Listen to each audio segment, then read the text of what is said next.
నమస్తే, నేను Yashoda. Welcome to Pallavi TV.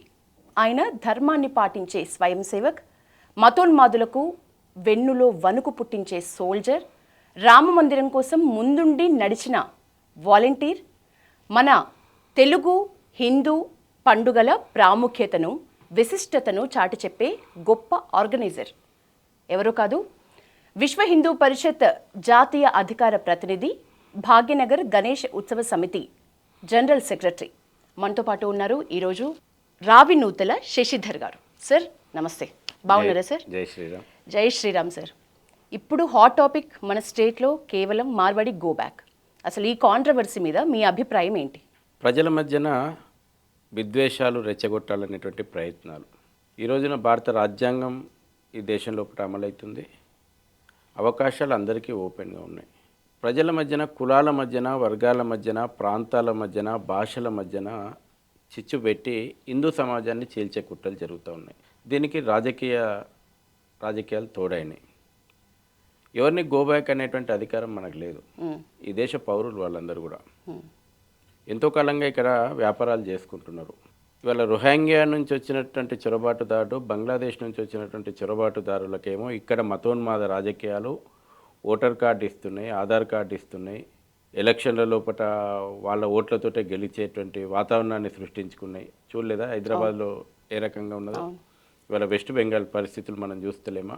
దేశ వ్యతిరేక రాజకీయాలు ఈ రకంగా నడుస్తున్నప్పుడు సాధారణంగా ఇవాళ మార్వాడి గోబ్యాక్ ఉద్యమం లోపల ఈ యొక్క హిందూ సమాజం కూడా ఆ కుట్ర లోపల బలయ్యేటువంటి పరిస్థితులకు నెట్టేయబడుతుంది.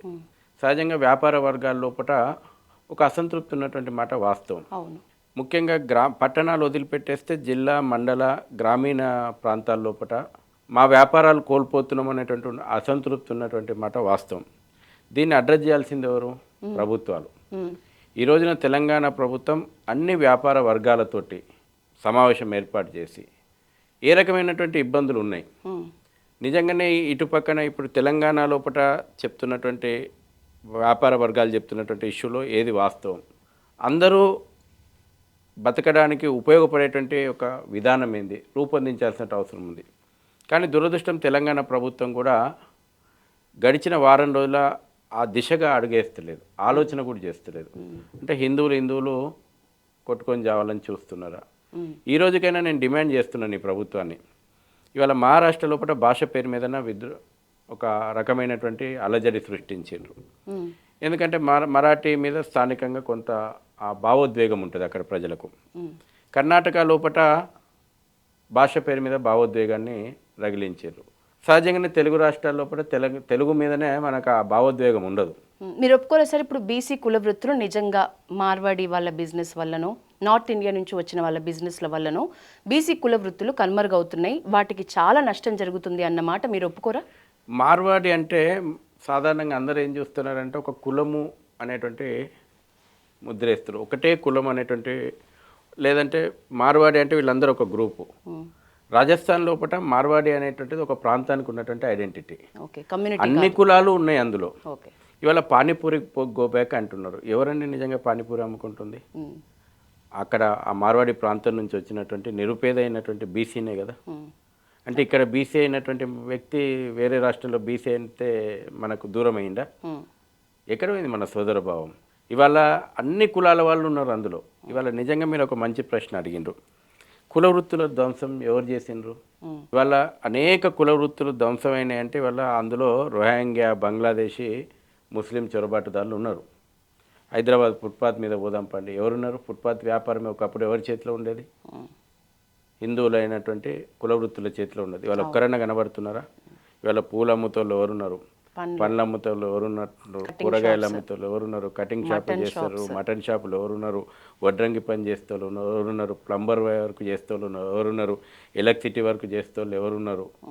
ఎంటైర్ మొత్తం సిస్టము క్యాప్చర్ చేసింది ఒక వర్గం. దాన్ని ఎందుకు అడ్రస్ చేస్తలేం మనం? ఇవాళ ఎవరో ఒకళ్ళు ఇద్దరు బడా వ్యాపారులను దృష్టి పెట్టుకొని మొత్తం ఆ వర్గాన్ని టార్గెట్ పెట్టవద్దు కదా. నిజంగా అటువంటి ఇష్యూస్ ఉంటే ఖచ్చితంగా అది ప్రభుత్వాన్ని మనం డిమాండ్ చేసి దాన్ని అడ్రస్ చేయమనాలి. అనేక విషయాలు వాళ్ళు చెప్తూ ఉన్నారు. ఈ రోజున చాలా చోట్ల వ్యాపార వర్గాలే, తెలంగాణకు సంబంధించినటువంటి వ్యాపార వర్గాలు ఈ యొక్క ట్రాప్లో పడి రోడ్లెక్కి నిరసన చేస్తున్నారు. వాళ్ళకి ఇబ్బందులు లేవని నేను మాట్లాడతలేను. ఆ ఇబ్బంది కలగడానికి సిస్టంలో సమస్యలు ఉన్నాయి కదా. ఆ సిస్టమ్ను మనం సరిచేయకుండా ఒక వర్గాన్ని వ్యతిరేకించడం పరిష్కారమా? బాగుంది సార్, మీరు సిస్టంలో సమస్య అన్నారు. ఇదే వర్డ్ పాకిస్తానీలు మన చార్మినార్ కేంద్రంగా అదొక ప్రకటించని పాకిస్తాన్, ఆ ప్రదేశంలో స్టిల్ ఉన్నారు రోహింగ్యాలు, బంగ్లాదేశీయులు. వాళ్ళని గో బ్యాక్, ముస్లిం గో బ్యాక్ అనే నినాదం తీసుకునేంత ఇయ్యరు. వాళ్ళు వాళ్ళ మీద మానవత్వం చూపెట్టాలి కదా. స్వయంగా రాష్ట్ర హోంమంత్రి పోయేసేసి రేషన్ పంచి వచ్చిండు. ఎంఐఎం గుండాలు దగ్గరుండి షెల్టర్ ఏర్పాటు చేస్తూ ఉన్నారు. ఇలా హైడ్రా అక్కడ పాత పట్టణంలో ఉన్నటువంటి చెరువులన్నీ కూడా ఆక్రమించుకొని రోహింగ్యా కాలనీలు వెలిసినాయి, బంగ్లాదేశ్ అక్రమ చొరబాటుదారు కాలనీలు వెలిసినాయి. అక్కడ హైడ్రా బుల్డోజర్ పోదు. ఎందుకనంటే చేయి కలిసింది కదా. అవును. ఏ చేయి? అసదుద్దీన్ చేయి, కాంగ్రెస్ చేయి కలిసింది. గతంలోనేమో కారు స్టీరింగ్ ఆయన చేతిలో పెట్టుకున్నాడు, ఇప్పుడు చేయి కలిపిండు. ఇది ఇవాళ వాళ్ళను మానవత్వ దృక్పథంతో ఆదుకోవాలట వాళ్ళను. కానీ తోటి ఈ రోజున మార్వాడి గోబ్యాక్ అన్నటువంటి వాళ్ళు, గతంలో కోమటోళ్ళు సామాజిక స్మగ్లర్లు అన్నారు. తర్వాత వీళ్ళు ఏడవని కులం ఏంది? ఏ కులం మీద వీళ్ళు ఏడవలే? అన్ని కులాల మీద వీళ్ళు ఏడ్చిండ్రు. పోనీ వీళ్ళు హిందువులా? వీళ్ళు హిందువులు కాదు, వీళ్ళు హిందూ వ్యతిరేకులు. వీళ్ళు ఈ ఉద్యమాన్ని నడిపిస్తున్నటువంటి వాళ్ళందరి బ్యాక్గ్రౌండ్ చూడండి. వీళ్ళకు కారణం ముసుగు ఒకటి కావాలి. ఈ ముసుగు లోపట వీళ్ళు హిందుత్వం మీద దాడి చేయాలి. వీళ్ళు దాడి చేస్తుంది వాళ్ళ హిందుత్వం మీద. దానికి వీళ్ళకి దొరికింది వ్యాపార వర్గాల లోపల ఉన్నటువంటి అసంతృప్తి. వాస్తవానికి ఉంది, అసంతృప్తి ఉంది. తెలంగాణ లోపల నిరుపేదలైనటువంటి వ్యాపార వర్గాలు, ఇప్పుడు స్వర్ణకారులు ఉన్నారు. వాళ్ళు మా వృత్తిని మార్వాడీలు దెబ్బతీసిండ్రు అనేటువంటి ఆవేదనలో ఉన్నారు. లేదు, దాని కారణాలు ఏంది? ప్రభుత్వం దగ్గర మనం పరిష్కారం చూపెట్టియాలి. నిజానికి మత మార్పిడులకు అతీతంగా ఈ మధ్య కాలంలో కొంచెం జ్ఞానం పెరుగుతున్న ఈ రోజుల్లో కావాలనే హిందువులకే కులాల మధ్య చిచ్చు పెట్టే ఇది ఒక పనిగట్టుకుని చేస్తున్న ప్రోగ్రామే అంటారా? తప్పకుండా. లేదు, ఇప్పుడు చూడండి, ఒక నెట్వర్క్, ఒక ఎకో సిస్టము ఓవర్ నైట్ ఎట్లా ఒక ఉద్యమం లాంచ్ అయింది. ఒక ఎకో సిస్టమ్ దీని వెనకాల ఫండింగ్ వచ్చింది. ఒక ఎకో సిస్టమ్ను దీని వెనకాల ఒక ఉద్యమాన్ని నడుపుతూ ఉన్నారు.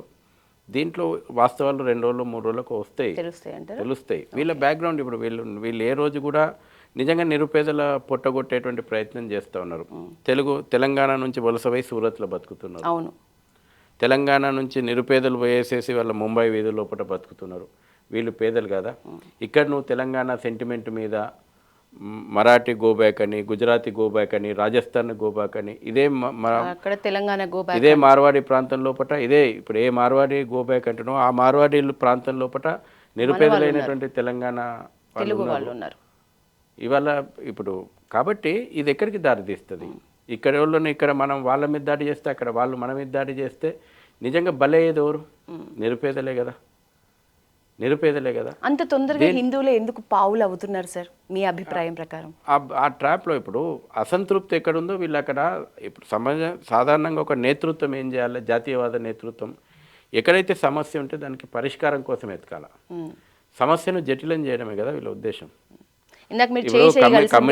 కమ్యూనిస్టులది కానీ, ఈ తుకుడే గ్యాంగులది కానీ, లేకపోతే ఈ దేశ విచ్ఛిన్నకర శక్తుల ఎజెండా చాలా స్పష్టంగా ఉంటుంది. వాళ్ళు సమస్య కోసం పోరాడుతున్నట్టే కనబడతారు పైకి, కానీ వాళ్ళు సమస్యలు సృష్టిస్తారు, ఉన్న సమస్యను జటిలం చేస్తారు. మీకు ఒక ఉదాహరణ చెప్తా. తెలంగాణ ఉద్యమం ఉవ్వెత్తున నడుస్తుంది. తెలంగాణ ఉద్యమం లోపల మానవహారం, సాగరహారం పేరు మీద ట్యాంక్ బండి మీద ప్రోగ్రామ్ అయింది. మీరు కూడా అప్పుడు తెలంగాణ ఉద్యమం లోపల న్యూస్లు చదువుతూ ఉన్నారు. ఎవరి విగ్రహాలు పలిగినాయి? శ్రీకృష్ణ దేవరాయల విగ్రహం పలుకుతుంది, నన్నయ్య విగ్రహం పలుకుతుంది, మొల్ల విగ్రహం పలుకుతుంది. వీళ్ళకి అక్కడ కనబడింది, అక్కడ ప్రదర్శించింది వీళ్ళు తెలంగాణ అనుకూలవాదము, తెలంగాణ ఆర్తనాదము, నీటి కోసం రణనినాదము, అభివృద్ధి కోసం ఆరాటం కాదు. ఈ తెలంగాణ ఉద్యమంలోకి చొరబడ్డటువంటి ఈ శక్తులు ట్యాంక్ బండి మీద ప్రదర్శించింది హిందూ వ్యతిరేక భావజాలం. ఈరోజు కూడా తన్ని తరుముతాము. ఎవరిని తన్ని తరుముతాం? హిందువుల మీద తన్ని తరుముతాం. కాబట్టి ఇది వాళ్ళ లక్ష్యం చాలా స్పష్టంగా ఉంది, అర్థం చేసుకోవాల్సింది మనం. అయినా నేను ఒక మాట చాలా స్పష్టంగా చెప్తున్నా. నేను ఒక వర్గాన్ని గుడ్డిగా సమర్థించడం లేదు, వాళ్ళ వాదనను వ్యతిరేకించను లేను. కానీ ఇది పరిష్కరించాల్సింది ప్రభుత్వం. ప్రభుత్వమా చట్టమా సార్?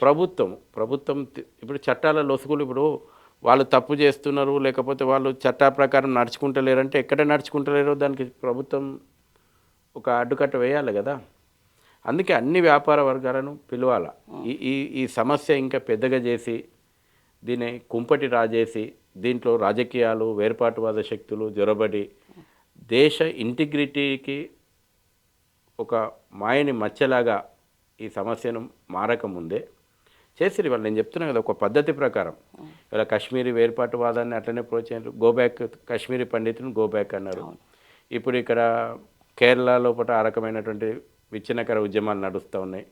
తమిళనాడు లోపల బ్రాహ్మణ వ్యతిరేకవాదము, లేదంటే అగ్రకుల వ్యతిరేకవాదము, లేకపోతే ఆర్య ద్రవిడ సిద్ధాంతము. ఇక్కడ ఒక వర్గాలను మధ్యన చిచ్చుపెట్టేటువంటి ప్రయత్నము. వెస్ట్ బెంగాల్ లోపల అదే నడుస్తుంది. ప్రజల యొక్క సెంటిమెంట్ మీద వీళ్ళు విచ్ఛిన్నకరమైనటువంటి భావజాలాన్ని రుద్దుతున్నారు. కాబట్టి ఈ రోజున ఏ వ్యాపార వర్గాలైతే మేము నష్టపోతున్నాము, మా నష్టాలకి ఇది కారణమవుతుంది, ఖచ్చితంగా ఆ వ్యాపార వర్గాలన్నీ కూడా ప్రభుత్వం ముందర తమ వాదన పెట్టాలా. అన్ని వర్గాలను, ఇటు మార్వాడి వ్యాపార వర్గాలను కానీ, అటు తెలంగాణ లోపల ఈ రోజున రోడ్ల మీదకి వచ్చి మా కుల వృత్తులు ధ్వంసమవుతున్నాయని మాట్లాడుతున్నటువంటి వ్యాపార వర్గాలను కానీ కూర్చోబెట్టి సహేతుకంగా చర్చల ద్వారా ఒక సామరస్యపూర్వకమైనటువంటి పరిష్కారం లభిస్తే తెలంగాణకు మంచిది, ఈ దేశానికి మంచిది. ఎట్లుండాలి సార్ ఆ పరిష్కారం అంటే? సమస్య ఎక్కడుంది? వ్యాపారాలలో వస్తున్నటువంటి లాభాలు, వ్యాపారాలలో వస్తున్నటువంటి లొసుగులే. అందులో బ్రహ్మ పదార్థం ఏం లేదు. ఇక్కడ ఇంకోటి సార్, నిజంగా అందులో ఇంకొక వేరే ఇష్యూ ఏం లేదు. ఒక వీధిలో జరిగిన చిన్న ఇష్యూని కమ్యూనిటీకి మొత్తం ఆపాదించి ఇంత పెద్ద ఇష్యూ చేస్తున్నారు అన్నది నిజమేనా? వాళ్ళు చాలా స్పష్టంగా బయటపడ్డారు. ఏమని, మాకు 2 సంవత్సరాల నుంచి మేము ఆలోచన చేస్తున్నాం మార్వాడి గోబ్యాక్ అనేటువంటి నినాదం ఇవ్వడం కోసం. టైం వచ్చింది. సికింద్రాబాద్ మోండా మార్కెట్లో ఇష్యూ జరిగింది. సహజంగా రోడ్డు మీద పోతుంటాం, ట్రాఫిక్లో కూడా రోజు 100 పంచాయతీలు అవుతాయి. ఇక జరిగిన ప్రతి పంచాయతీని కులాలకు, ప్రాంతాలకు అంటగట్టుకుంటూ పోదామా?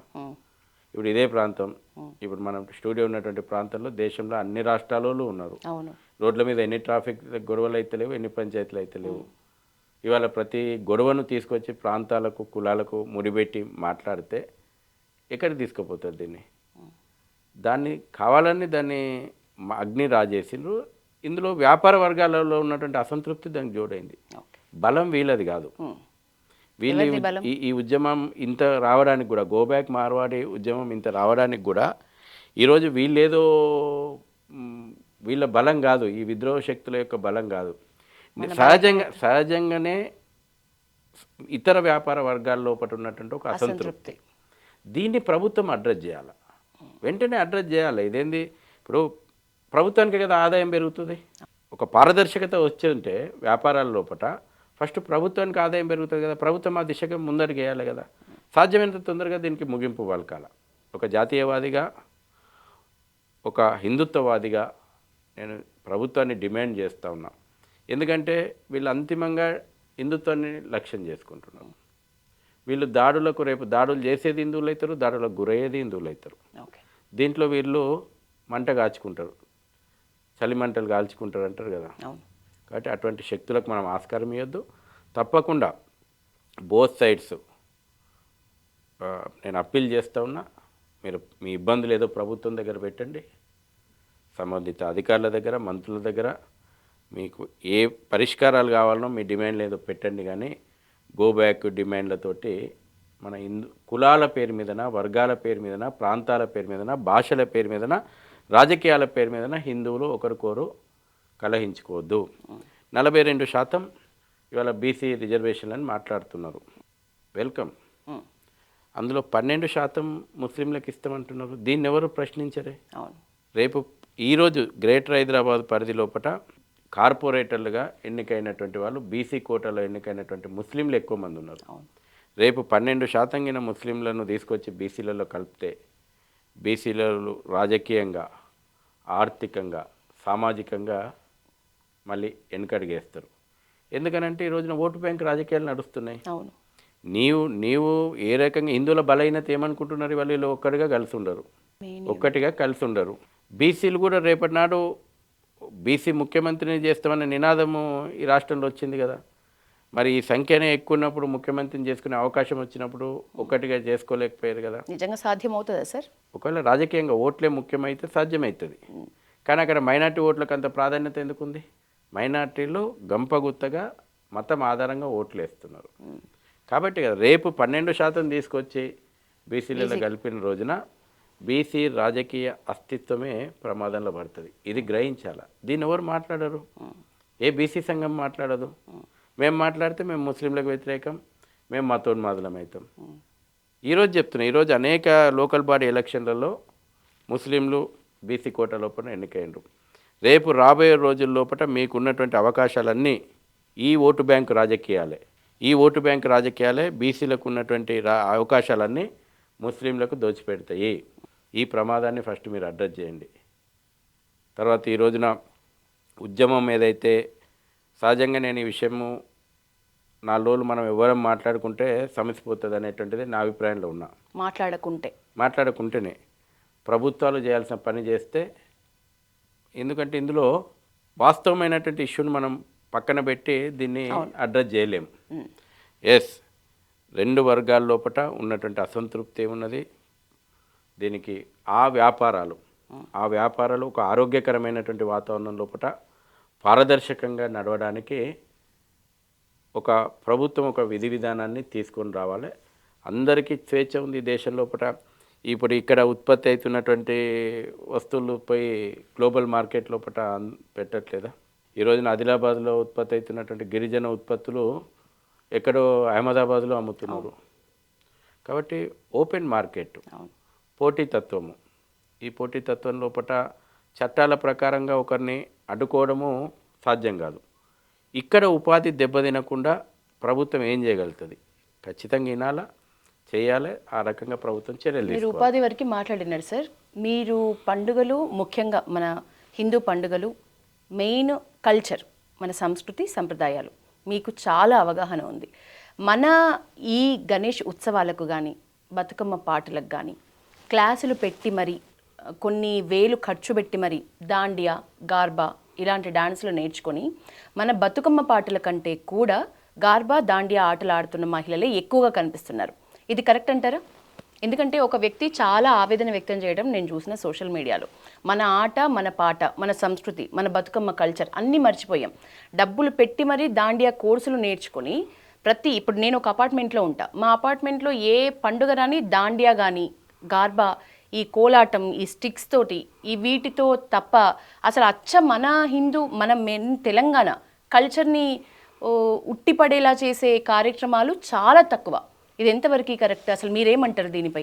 ఒక సంస్కృతి, ఇంకో సంస్కృతి, అందరిది భారతీయ సంస్కృతి, మనందరిది భారతీయ సంస్కృతి. గార్బా అయినా మనదే, దాండియా అయినా మనదే, బతుకమ్మ అయినా మనదే. భిన్నత్వం కానీ మనది ఏకత్వం, ఇది స్పష్టం. 2, ఎవరు ఆడొద్దన్నారు బతుకమ్మ? ఎవరు ఆడొద్దన్నారు? బతుకమ్మలు కూడా డీజే సాంగ్స్ చేయండి. ఒకవేళ యువత డీజేకే అట్రాక్ట్ అవుతున్నారు అని అంటే ఆ పాటలు రాయండి. ఆ రకమైనటువంటి ఉత్సాహమైనటువంటి ఎన్ని గ్రామీణ ప్రాంతాల్లో పోతే మనం ఆ బతుకమ్మ ఆ పాటలు వింటుంటే మన తెలంగాణ కల్చర్ ఏంది, ఇక్కడి త్యాగాలేంది, ఇక్కడ జరిగిన పోరాటాలేంది. ఇవాళ నేను చెప్తా, నిజాం నిరంకుశత్వానికి వ్యతిరేకంగా గ్రామీణ ప్రాంతం ఎటువంటి పోరాటాలు చేసిందో నువ్వు పోయి పాతతరం బతుకమ్మ పాటలు వింటే తెలుస్తుంది. నిజాం అకృత్యాలు ఎట్లున్నాయో పాతతరం బతుకమ్మ పాటలు పోయి తెలుస్తుంది. తెలంగాణ యొక్క సాంస్కృతిక వైభవం ఏందో పాతతరం బతుకమ్మ పాటలలో పోయి వింటే తెలుస్తుంది. ఈ తరానికి పరిచయం చేయండి. ఈ రోజున ఇప్పుడు యువత అటుపై పోయిండ్రు. ఒక్కోసారి ఈ తరానికి మనదైనటువంటి గొప్ప సంస్కృతిని పరిచయం చేస్తుంటే అడ్డుకుంటుంది ఎవరు? అది ఆడొద్దు, అది ఆడొద్దు అని మనం ఎందుకంటాం? అది భారతీయ కళనే కదా, అది భారతీయ సంస్కృతే కదా. కాబట్టి దాన్ని ఆడడాన్ని తప్పు పట్టకుండా ఇది ఆడడానిలో ప్రోత్సహించండి. ఒకప్పుడు వాస్తవానికి బతుకమ్మ గ్రామీణ ప్రాంతాల్లో ఆడేది. ఇప్పుడు పట్టణ ప్రాంతాల్లో కూడా బతుకమ్మ ఆడుతూ ఉన్నారు. అమెరికాలో కూడా ఆడుతున్నారు. అమెరికాలో కూడా ఆడుతూ ఉన్నారు. గర్వంగా మన కల్చర్ను ప్రమోట్ చేసుకుందాం. ప్రభుత్వాలు ఆ ప్రయత్నం చేయాలి, ఆ రకంగా ప్రోత్సహించాలి, ఈ తరానికి పరిచయం చేయాలి, చెప్పాలి కదా. కాబట్టి ఒకదాన్ని మనము ఇప్పుడు దాండియా ఆడితే అదేదో ఉత్తరాది కల్చర్ను నింపుతున్నారు, లేకపోతే ఇంకేదో బతుకమ్మ ఆడకపోతే ఇది మన తెలంగాణ సంస్కృతిని చిన్న చేసిండ్రు. ఇప్పుడు ఉత్తరాది వాళ్ళు బతుకమ్మ ఆడతారు చాలా చోట్ల. ఆంధ్ర వాళ్ళు కూడా ఎక్కువగా ఆడుతున్నారు. ఇప్పుడు ఎట్లుంటుందంటే మనిషికి సహజంగానే కొత్తదనానికి ఆకర్షితులవుతారు. ఇప్పుడు వాళ్ళు వచ్చి బతుకమ్మ ఆడాలనుకుంటున్నారు, వీళ్ళు వచ్చి దాండియా ఆడాలనుకుంటున్నారు. దీంట్లో తప్పు పట్టేది ఏమున్నది? అందరము ఒకటే భావన, అంతా ఒకటే మన సంస్కృతి అన్న రోజున మనము దీన్ని తప్పు పట్టి ఈ గొడవలు జరగవు. ఇవన్నీ చిన్న చిన్న విషయాలు, అంటే ప్రజల లోపల విద్వేషం భావజాలాన్ని నూరిపోసేటువంటి విషయాలు. అందుకే మేము ఇందాక అన్నారు కొన్ని రోజులు మాట్లాడకుండా ఉంటే ఇది అంతే. ఖచ్చితంగా సర్దుమణుగుతుంది. దీంట్లో నేను చాలా ఇంటర్వ్యూలలో నేను ఈ మధ్యన పిలిస్తే నేను చెప్పిన, ఇలా మాట్లాడేది 4 రోజులు మాట్లాడకుండా ఉంటే ప్రజలు వాస్తవాలు డిస్కషన్ కానీ చేస్తారు. దీంట్లో అగ్ని కాజ్యం పోసేటట్టు అటుపక్క వ్యాపార వర్గాలకు కూడా చెప్పిన 2-3 ఫోన్లు చేస్తే, మీరు 4 రోజులు ఓపిక పెట్టండి, మీ ఇబ్బందులేమో ప్రభుత్వం దగ్గర పెట్టండి, మీరు చేస్తున్న పాజిటివ్ విషయాలు చెప్పండి, సమస్యపోతుంది. అంతిమంగా ప్రభుత్వం సాల్వ్ చేయాలి. ప్రభుత్వం ఆలస్యం చేయొద్దు. ప్రభుత్వం ఇందులో రాజకీయాలను ఎత్తుకోవద్దు. ఇది నేను చెప్పదలుచుకున్నాను.